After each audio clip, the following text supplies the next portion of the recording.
right? Yeah, hi, this is Mike Lee. Mike Lee from Barren Cross. No, from Barren Cross. This is Mike Lee from Barren Cross. This is Mike Lee from Barren Cross, and you're watching Heaven's Metal Video Magazine. Big reason why Barren Cross is back together, I think, is because we have received so many letters and so much desire from the fans. They're constantly asking us, when are you guys going to do something else? And I think there's been a lot of demand for it. And you know what? We're having lots of fun. We're in the studio right now.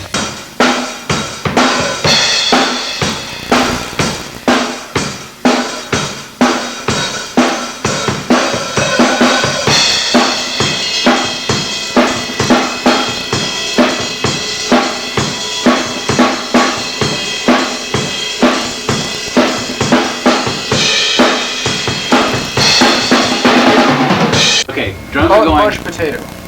Where the drums are going boo da, and the bass is going. We live for experiences like this. Thank you. Hello. Midnight sun.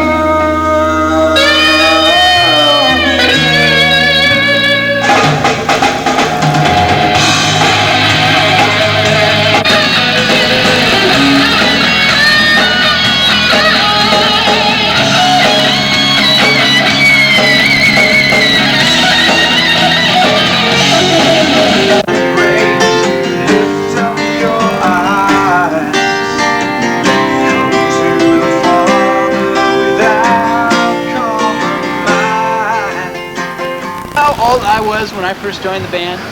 12. No, I was 19 years old. Over the past few years, you know, since I've turned 29 and Mike has turned 29, we're 12 days apart, we put on a little weight. Scratch that from the record. Barren Cross has changed for the better.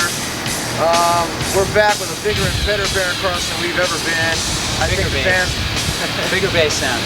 It's hard to keep your instruments looking real nice. The young boy. These are what I call battle scars, and you just can't avoid them anymore. But this is a sign of a guitar that has been well used as a tool, and it's not just... This is the original Barren Cross. Ray had this guitar, he made this when we first started Barren Cross. See this neck right before here? Mike and Jim joined the band. See this neck right here? This is me. This is Mike. Wait, let's see, where's the one from Mike's head? Oh, yeah, that's the other guitar. The Jackson broke on Mike's head, and I had to sell it. Yeah. Somebody bought it and asked me what happened. That looks like something I did. And then he bled. And then he bled. Anyway, enough of my guitar. It's just a standard Tom Anderson pickup, Boogie Body's Body, and Taylor Bridge for all you music buffs out there. And nobody can really keep it in tune like Ray. Nobody can keep this guitar in tune except me. I don't know what it is. You should hear the scratch guitar player. Yeah.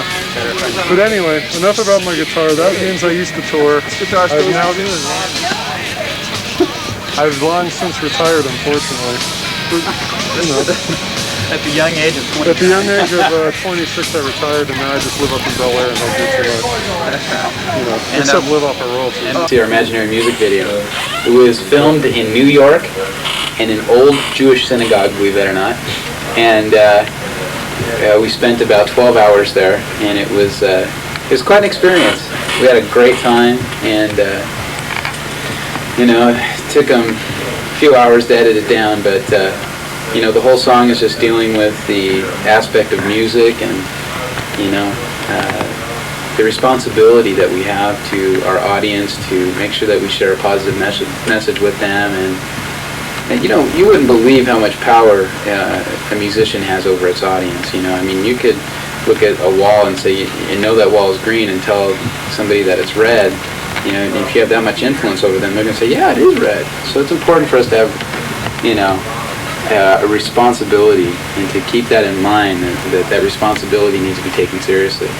So here's imaginary music. I'm sure a lot of people have seen it on MTV quite a few years ago, and enjoy. Hope you like the costumes.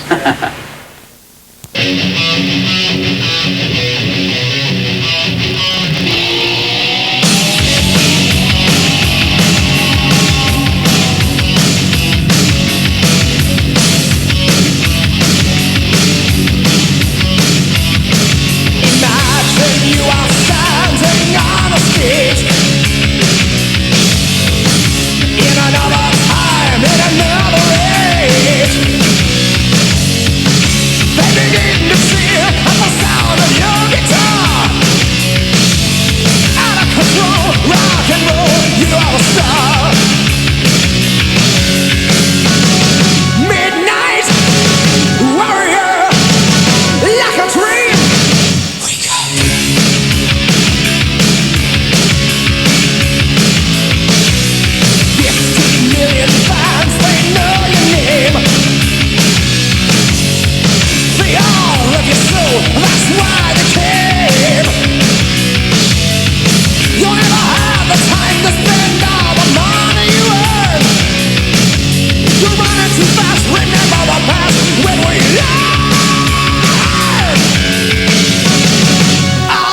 lights surround you like a cage.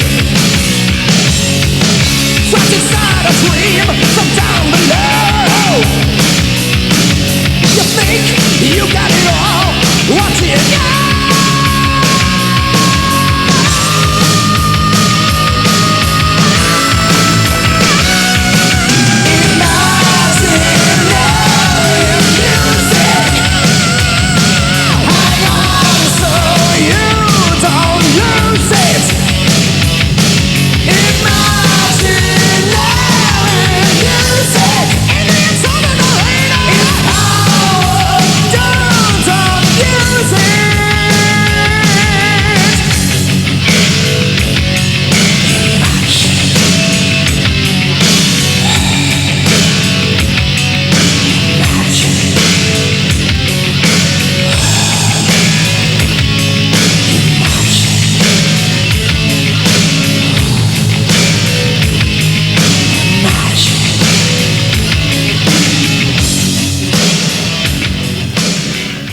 We have some live footage for you from a concert way back.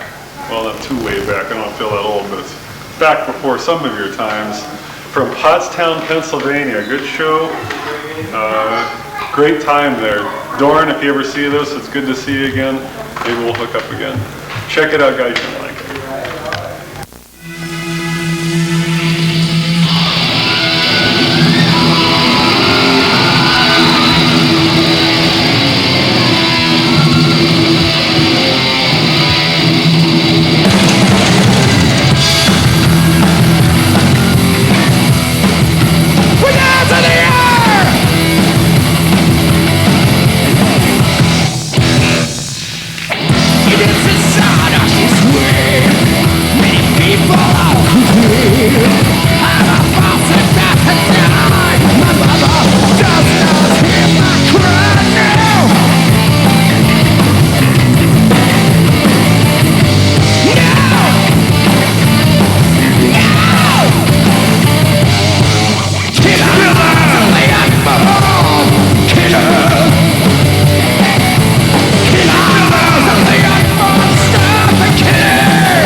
Christian. I didn't know there was a such thing as Christian music.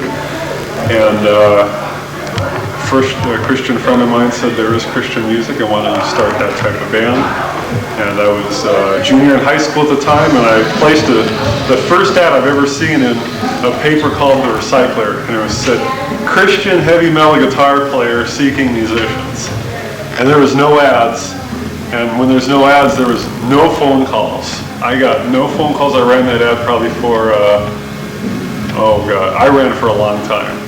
Then I get one phone call from this guy.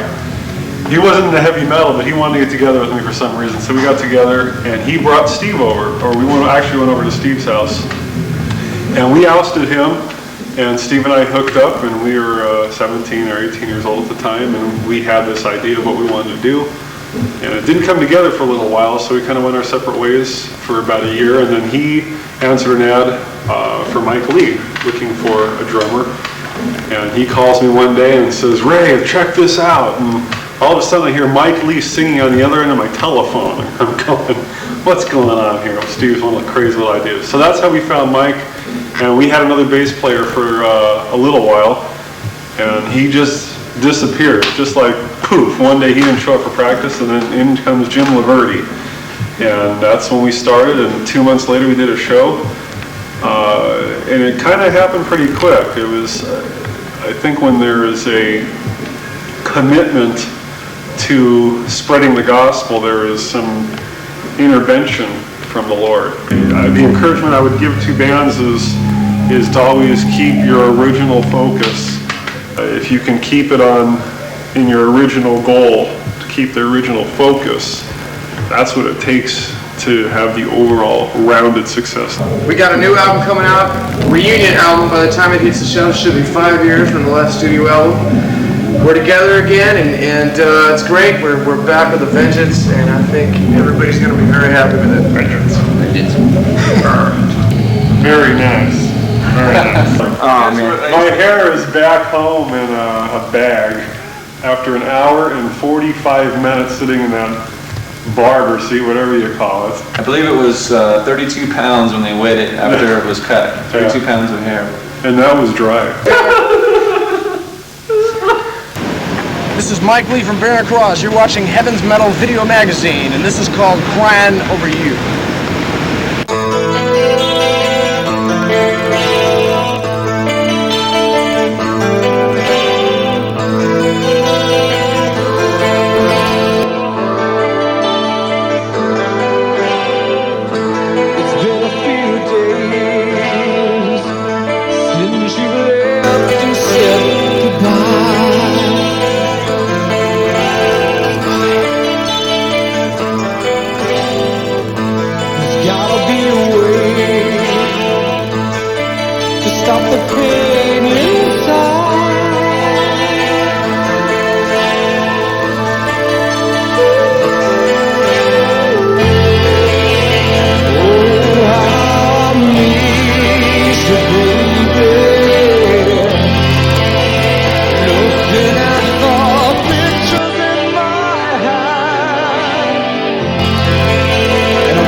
Here I am, your Heaven's Metal editor once again in front of the camera, here with Jimmy and Manny of Deliverance. The funny thing about Manny Morales is that he was actually our very, very first bass player back in 1985. And when we thought about a bass player, we prayed about it, finally. Ask God, look at, I'm serious, I'm going to be totally serious. I sought the Lord on this, and I said, you know, Lord, I am so sick and tired of going through these changes and stuff. Lord, I'm not even looking for him anymore. You bring the right person to me. I'm tired of looking because somehow, some way, I always make a mistake, you know? And I need your leading on this, Lord. And it was funny because it just happened that the Lord really laid him on my heart. He called me out of nowhere, and I, and our old drummer, Chris, we're going to do a little project together. And the Lord was just really laying on my heart, and I thought, I don't want that guy in the band. No, I'm just playing. No, I said, man, you know, I don't know if it'll work out, you know. It didn't work last time, and just all this. It was a real turmoil to the Lord, really. I mean, I felt it strong. Where the Lord just said, man, ask him. I asked him, and boom, it just gelled right there. It was great. It's funny, but I really don't listen to a lot of other Christian bands, as you can tell, Jimmy. I listen to Deliverance for the reason I just like the music that he writes. After I left Deliverance in '85, we went our separate ways. Deliverance reformed, and eventually I got a phone call. Me and Jimmy hooked up, and praise God, we got back together. Why don't you tell me a little bit about some of the scene you've been in? Deliverance has been known to be a speed metal band. Now you've kind of changed a little bit and evolved. Tell me a little bit about the scene you've been involved in, some of the people that listen to your music, and the reasons for the evolution, I guess. Well, I mean, yeah, I mean, it's just like you said, we've had all these different labels, the Kings of Speed, Thrash Masters, or whatever, just, you know, the little labels people throw on you, but I mean, we were always just a band that did what we felt, did what we did, you know. And I think with the first two albums, we achieved that. We just did what we did, and at the time, that's what we were feeling, really heavy aggression. And obviously going in with what we started back in '86 when we started playing fast music, you know, as opposed to everybody was doing the Striper, Barren Cross scene, which is killer. I mean, because that's what we grew up listening to, and it was a big influence on us, but we wanted to be a little different. And nobody else was doing it in '86, so we started doing it. And then bands like Crucified came along, and Vengeance Rising, and everything else. And they took it a step further, and we always kind of stayed the same, you know, very fast, very aggressive, but singing, you know, clarity and vocals and all this scene. And we just moved along with that, and we just kept going and going and going. And, you know, as my vocal abilities, I guess, if you want to say, started increasing in a sense, in my book, in my view that I was looking at, I started writing music to fit the way I was wanting to sing and the way I was wanting to do things. And obviously you can't really sing like that to, you know, 100 miles an hour and everything else, you know. So we started going more with melody, started going more with, I mean, we're staying with the crunch vibe, obviously, but we just started changing, interacting keyboards with it all and everything, but it's definitely different. Plus another thing too, I remember I said this in an interview we did together, that I got tired of being labeled, oh, the Deliverance, or the Metallica clones are back. You know, that got really old because, I mean, in a sense, we were kind of ripping them off, you know. But I definitely know the Lord wants us to be original. I want to be original, so I think it was time. Why don't you tell me a little bit about the Weapons of Our Warfare video that we're about to see? The video you're about to see is about, let me clear this up because a lot of people have been asking this question here at the festival. The representation of the man with the gold tooth and the dove flying by and knocking him over and all this other stuff at the end of the video, and all through the video you're seeing this happening. It's just a representation of good versus evil. And also a lot of people ask, well, if the weapons of our warfare aren't carnal, why do you keep showing carnal warfare? And let me just tell you, that wasn't our idea. We hired some guy to do a video, and he did a great job, I have to admit, but it had nothing hardly to do with the song. And I think when we went in and he was showing us all this killer war footage, that was the thing I told him. I go, well, this has nothing to do with weapons of our warfare, you know, spirituality. So then he went right away, hired an actor, and got the cellular phone and the briefcase, the Mercedes, and the dove, which he went through like 60 doves. Really? Yeah, this is real. He went through like 60 doves. And that was it. That was what happened, you know.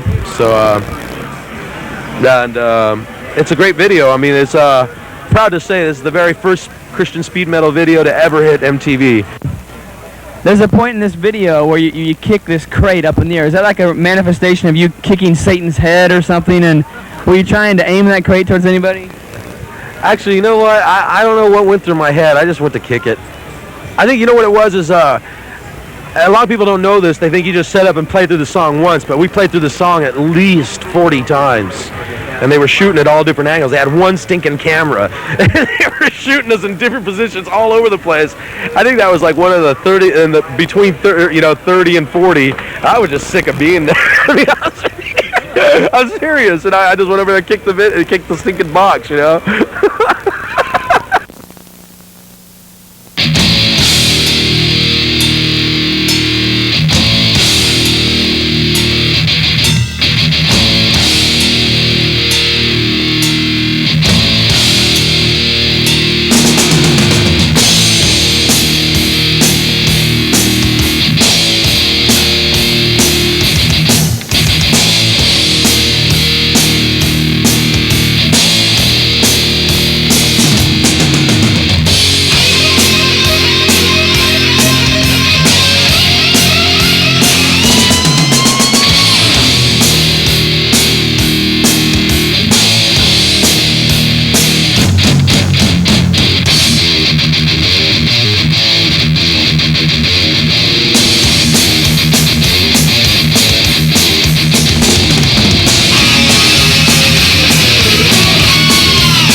Jimmy, with your songwriting, your rhythm playing, and you are the king of rhythm.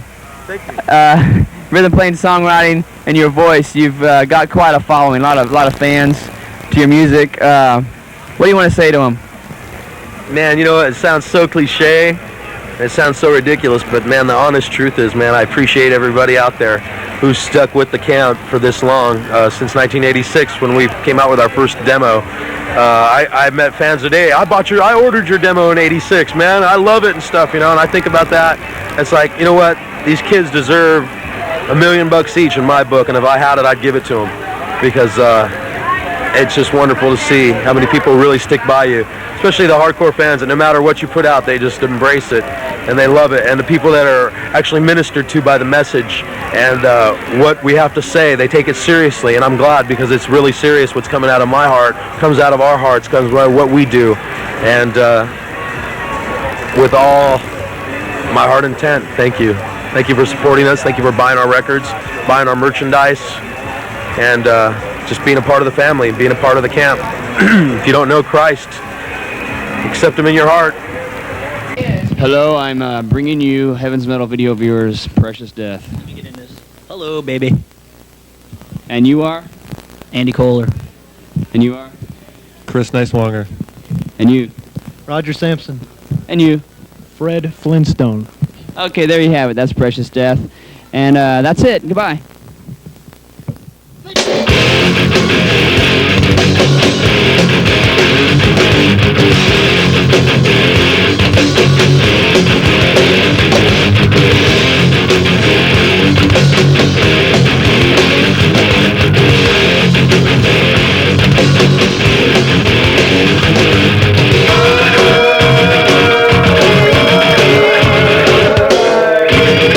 The basis of the thing is people ask us if we're a Christian band and if we're a ministry band. And for the most part, I don't believe in Christian bands.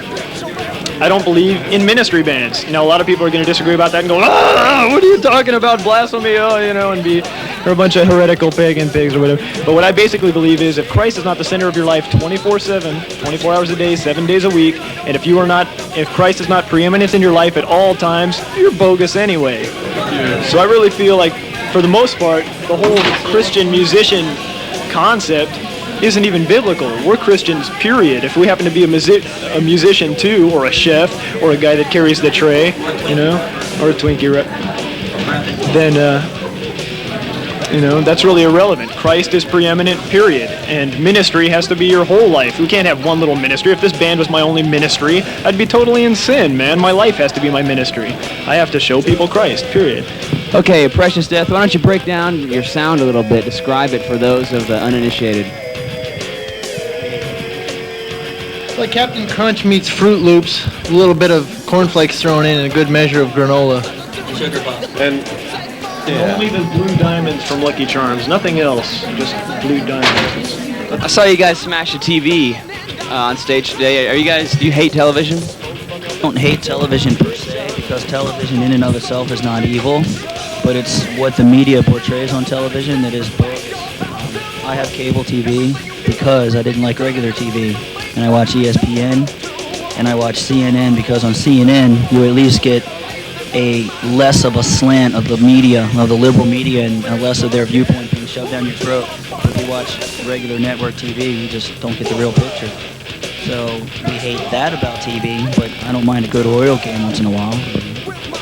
It's all in moderation too. If you watch it 50 hours a week, you're in sin, man. If you watch it like 2 or 3 hours or whatever's cool with you, then you're okay. Yeah, it's kind of like we could smash anything on TV that's bad for you, like a carton of cigarettes or a bad magazine, but it just looks cooler when you smash a TV. A lot more explosion and glass.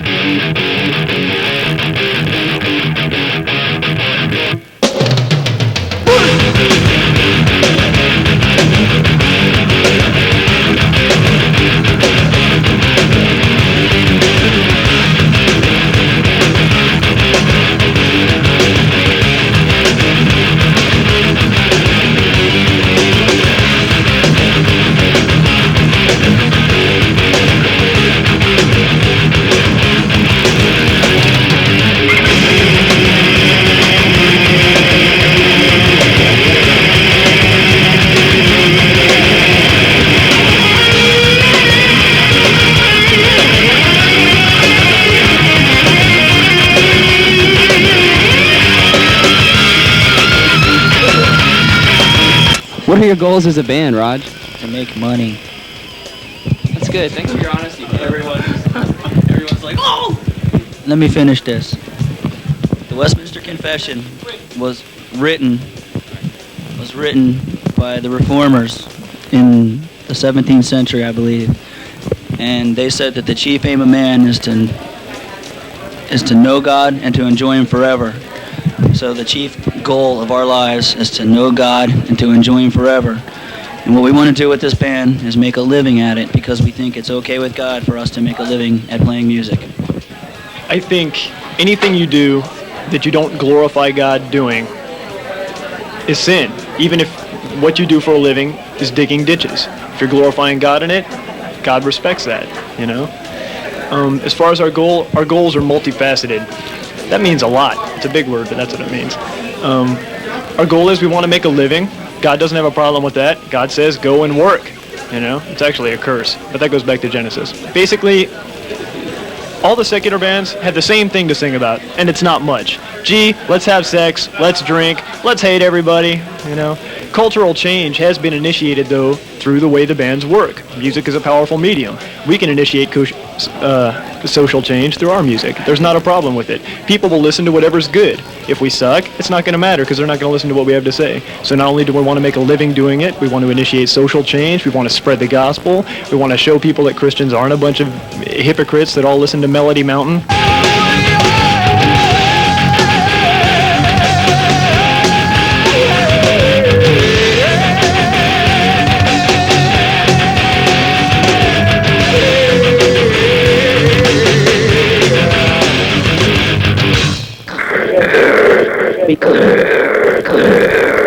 Hey, this is Dale Thompson. This is Troy Thompson. We play with Brad. We're at Cornerstone, and you're watching Heaven's Metal Video Magazine. Yeah. Troy and I are brothers, and we started playing Southern gospel music back years and years ago. One thing led to the other, and the Lord said, Dale, I want you and Troy to do something a little different, and that was to play Christian heavy metal. You can pick it up from there if you'd like. We started a band in 1983 called Matrix, and after we were signed to our recording deal in 1986, we changed the name to Bride. We've done about 5 albums since then, the latest being Snakes in the Playground, and it's also been the album that's brought us, I guess, the most success so far. The change between our first 3 albums and Kinetic Faith and Snakes in the Playground was kind of a conscious change. We noticed that there was a niche in the Christian marketplace that wasn't really being fulfilled, and that was just plain old rock and roll or good hard rock. It seemed like you was either really thrash or extreme metal, or you were like, you know, an Amy Grant doing pop stuff. So we had written the songs Everybody Knows My Name and Same Old Sinner around 1988, 1989, but we didn't put them on the Silence Is Madness album. We held on to them for a little bit, and I'm really glad that we did. Then we started writing music in that vein, and we started really paying attention to the letters that we received from our fans, and we based a lot of the ideas for the songs on the letters that we received and things that was touching the people that was buying our albums. We just really wanted to appeal to them and help them in every way possible. And that was kind of the change that was brought on, because all along we just wanted to be kind of a hard rock band, and we really found our niche when we started working with Kinetic Faith. Are you ready? All right, psychedelic. 3, 4. Sorry. 3, 4. Sorry. 3, 4. Wait. What was the first lyric? They say he's weak. Okay, go ahead. He's a super fiend. He's a super fiend.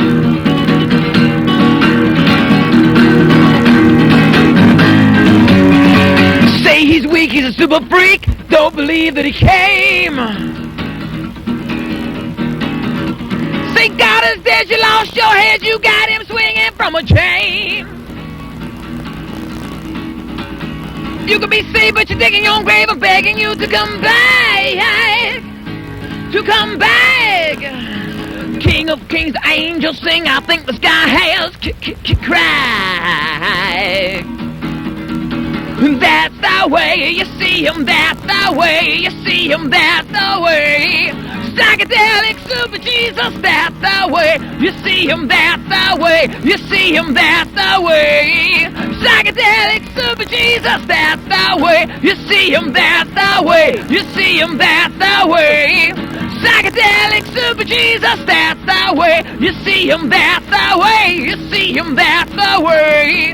Psychedelic super Jesus. And that's how it's done. Rock and roll. You're watching Heaven's Metal Video Unplugged with... This is Dale Thompson. Troy Thompson, Bride. Rock on. See ya. Ready? I got a big home in a pen, corn to feed him on. All I need's a pretty little girl to feed him when I'm gone. Born in the mountain, raised in the cave, hunting and fishing is all I crave. I'm singing my song, I can't go wrong. I got a big home in a pen, corn to feed him on. All I need's a pretty little girl to feed him when I'm gone. Don't know. Yeah. That's what we sing when we're back home, on the farm in Kentucky. And the fans went wild. All 15 of them, yay! All 12 of them.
Before you sin with my boyish grin, I create the facade. Steady hand, I'm a gentleman. I got deadly aim. Womanizing, I'm a lone survivor. I like to play the game. I hope you and Jesus have it all worked out. You and Jesus have it all worked out. Run a hired gun. Run a hired gun. Run a hired gun. Run a hired gun.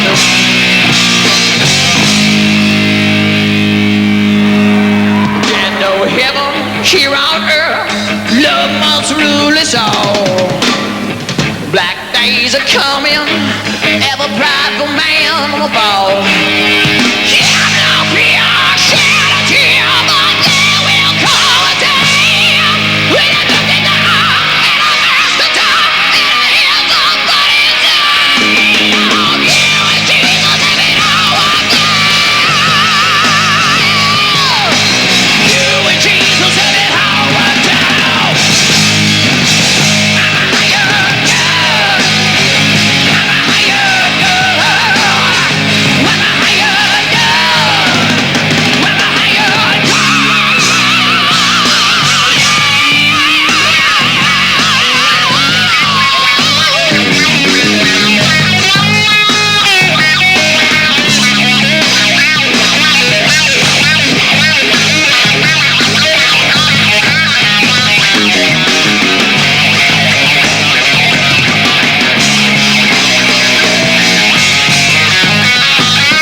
translator.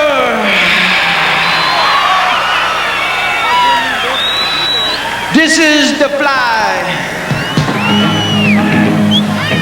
Is your mic on? Get his mic up. Eu sou o tradutor dele. Bride has come to South America, to Brazil tonight. O Bride veio para a América do Sul essa noite aqui para vocês. To proclaim that Jesus Christ is Lord. Para proclamar que Jesus Cristo é o Senhor. There is drugs and there is alcohol and there is bad things in this world. Existem coisas ruins nesse mundo, existe droga e álcool. But we can overcome them all through the blood of Jesus Christ. Mas nós podemos vencer todas as coisas pelo sangue de Jesus. God is not only a God of Israel, He's not only a God of the United States, He's a God of South America too. Deus não é o Deus apenas de Israel. Deus não é o Deus apenas dos Estados Unidos. Deus é o Deus do Brasil e da América do Sul também. We are all God's children if we believe in His Son Jesus Christ. Nós somos filhos de Deus quando nós cremos no Senhor Jesus Cristo. I believe that Jesus Christ is coming back. Eu creio que Jesus Cristo está para voltar. Every eye is gonna see Him. Todo olho verá. Every knee is gonna bow. Todo joelho se dobrará. To the glory of the living God. Diante da glória do Deus vivo. There is only one God, Jesus Christ. Só Deus vivo e Ele é Jesus Cristo. Don't be deceived, my friends. Não fique no engano, meu amigo. The Bible says, a Bíblia deixa bem claro e fala that if you confess with your mouth the Lord Jesus Christ, se você não confessar com a sua boca o Senhor Jesus Cristo, and if you believe in your heart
You and Jesus got it all.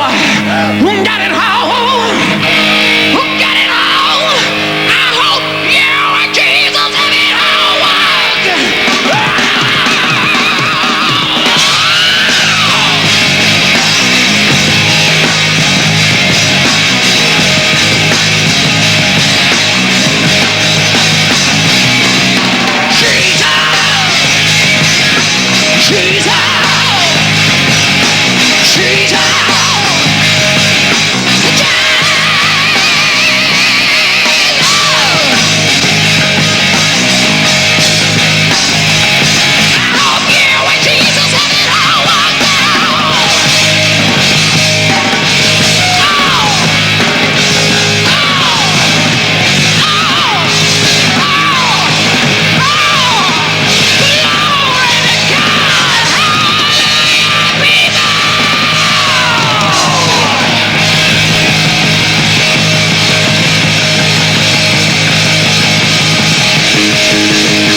Thought I'd just do a little devotional out of the Word. A lot of people wonder, what and how Barren Cross was called spiritually, in the Lord. And about 5 years ago, we were all with Bob Beeman in his motorhome right after a concert that we performed for a record label, and we had all gotten together to pray, and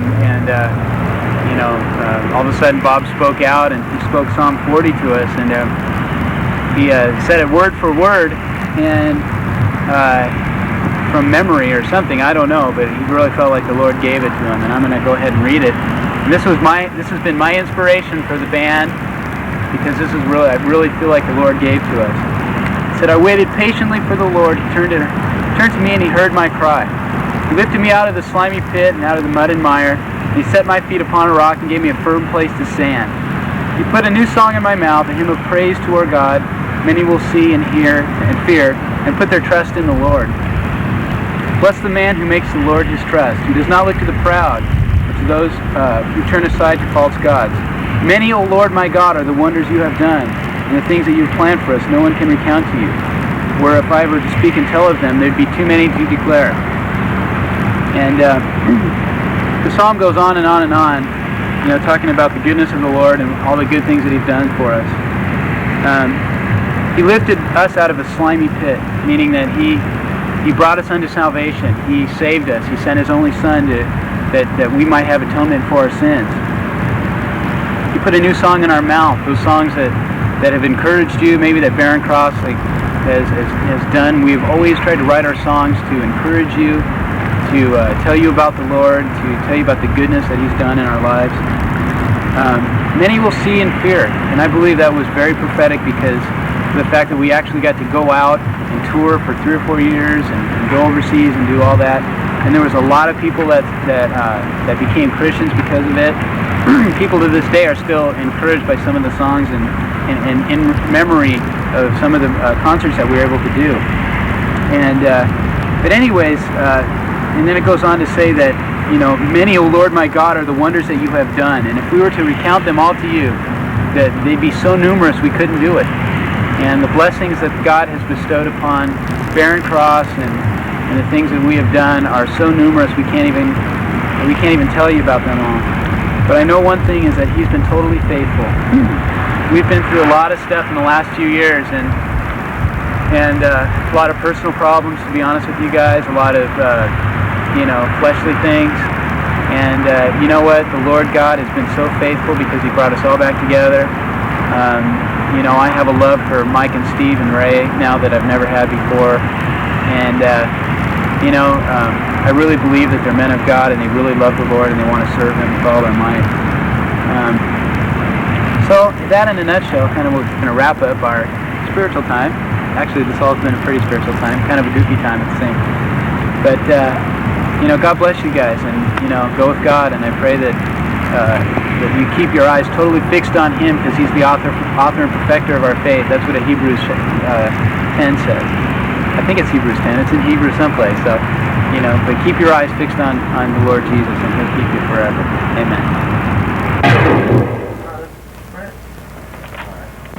I'm a fan, big fan, a fan of heaven. One more time. I'm a fan, a big fan, a fan of heaven. And we're in the studio here. I sound like Doug and Peter when I talk like this. We're in the studio here. Ooh, Barren Cross. The tracking sheet, folks. Famous drum sound in Dino M2 Studios. Want to know the secrets? Here we go. Under miking on the drums.